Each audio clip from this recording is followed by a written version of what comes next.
que l'ús d'habitatge és un bon ús. Hi ha alguns edificis especials que s'han de conservar, potser per altres coses.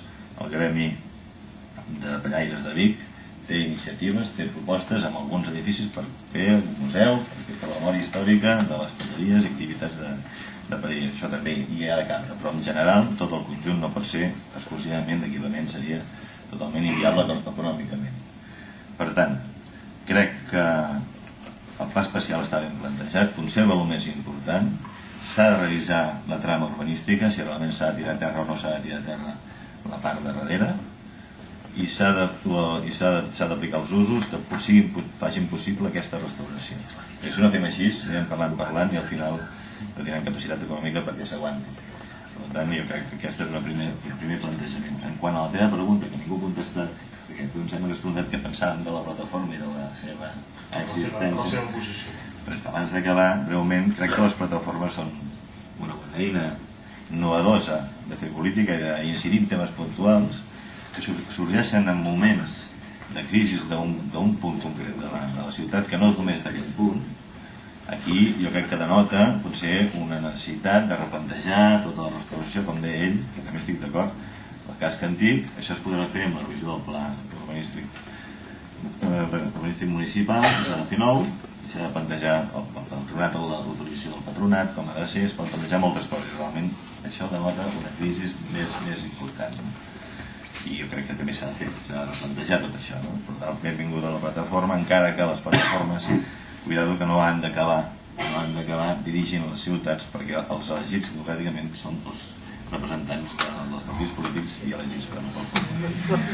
I això és un avís, crec que és això, l'autorització de la plataforma és per reivindicar i aconseguir coses, quan han de fer-ho bàsicament en partits polítics com nosaltres i aquí tal.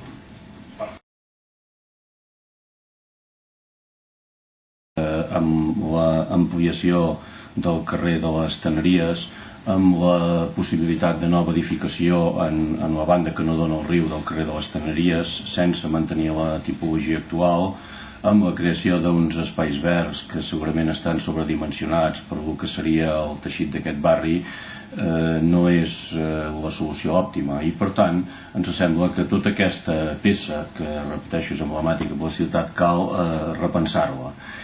I cal repensar-la i reformular-la en els termes urbanístics i arquitectònics i, evidentment, mantenint els drets legítims de propietat, que és obvi que s'han d'atendre, però que es poden reformular des de l'equitat i des de l'interès públic, i des de l'equitat en el manteniment dels drets dels particulars.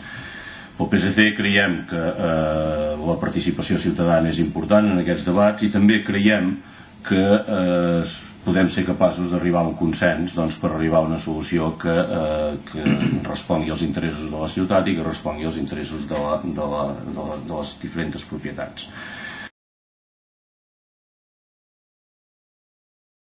Nosaltres pensem que en un primer moment caldria fer alguna acció per tal d'evitar la degradació, sobretot de l'edifici que té façana al riu, que és el que d'alguna manera hem de conservar tal com és, rehabilitat. Per tant, primera actuació seria fer un estudi i invertir-hi el suficient per tal que aquest edifici parés el seu estat de constant degradació i a partir d'aquí parar el cop en aquest sentit.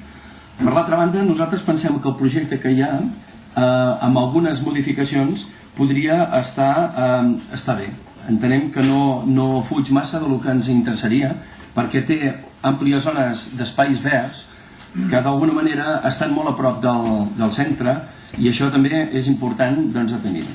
Per altre costat, s'ha de buscar l'equilibri, no podem deixar de banda que són propietats privades i d'alguna manera s'ha de buscar l'equilibri entre les necessitats i els interessos. Llavors, i l'obligació que tenim i els deures que tenim per preservar això. Llavors, d'alguna manera sí que s'ha de... La segona part, la segona acció seria reestudiar aquest projecte amb la idea de buscar aquest equilibri que permeti, per un costat, conservar aquesta trama urbana, conservar el màxim que fos possible i amb uns criteris, d'alguna manera, en què també hi hagi participació ciutadana. Però En principi, fer una prioritat de remodelació del barri, això seria una actuació ràpida i necessària. L'estat actual és bastant ruïnós i és les poques ganes que es veu que té l'Ajuntament actual de conservar el conjunt arquitectònic de més de 8 segles d'història. Aleshores, llavors hauríem de arribar a un acord Ajuntament, propietaris, això és molt important. S'ha de prendre una decisió ràpida perquè hi ha façanes que estan en un estat ruïnós. O sigui, el primordial és començar la nova legislatura i anar de cara al gra, no perdre el temps enraonant massa ni d'allò, o sigui, posar fil a l'agulla, perquè hi ha façanes, com he dit, que estan a punt de caure, i llavors poder serà massa tard per intentar conservar coses de valor històric, no? No podem permetre que es destrueixi aquest valor. També s'hauria de preservar aquest patrimoni com a valor històric turístic. O sigui, seria...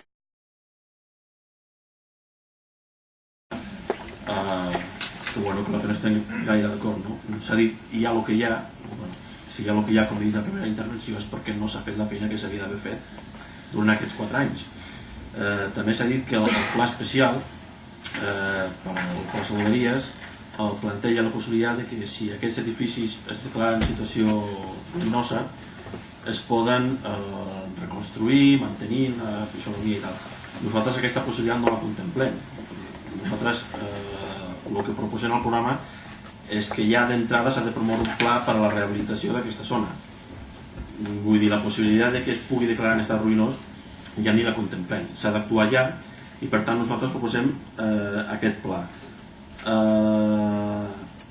Nosaltres proposem aquest pla i proposem que hi hagi una definició de nous usos per a les adoberies veïnes, incloent, com he dit en la primera intervenció, el pont romànic, la resclosa i la llera del riu. Nosaltres considerem que en el que són els edificis històrics s'havia de posar alguna mena de museu. Nosaltres proposem un centre d'artesania vinculat a lo que va ser el món de la pell, no? O un centre d'explicació de lo que va ser l'activitat adobera.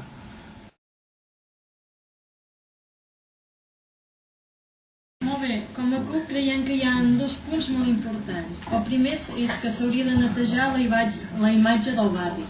És un barri que actualment està molt degradat, no és un barri de pas, sinó que la gent més aviat té por d'anar-hi, perquè no sabem si és llegenda urbana o el que sigui, però moltes vegades hi ha hagut robatoris i aquesta imatge s'ha de trencar, perquè per altra banda és una part molt important de la nostra ciutat.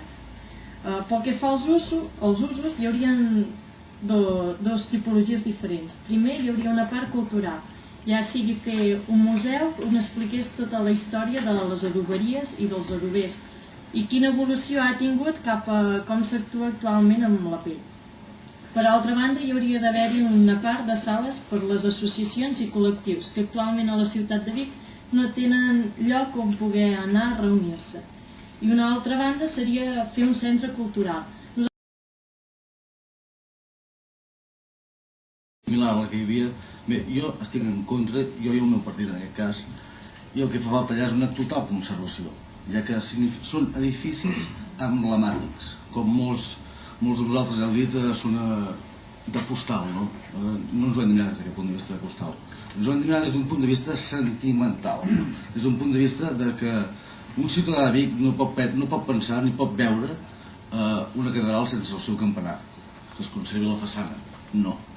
Que volem és conservar tot el que és la zona d'aquesta zona de les adoberies, per un simple fet, per un fet sentimental tal com he dit, ja que si es traieu això també es traureu una part de la història de Vic.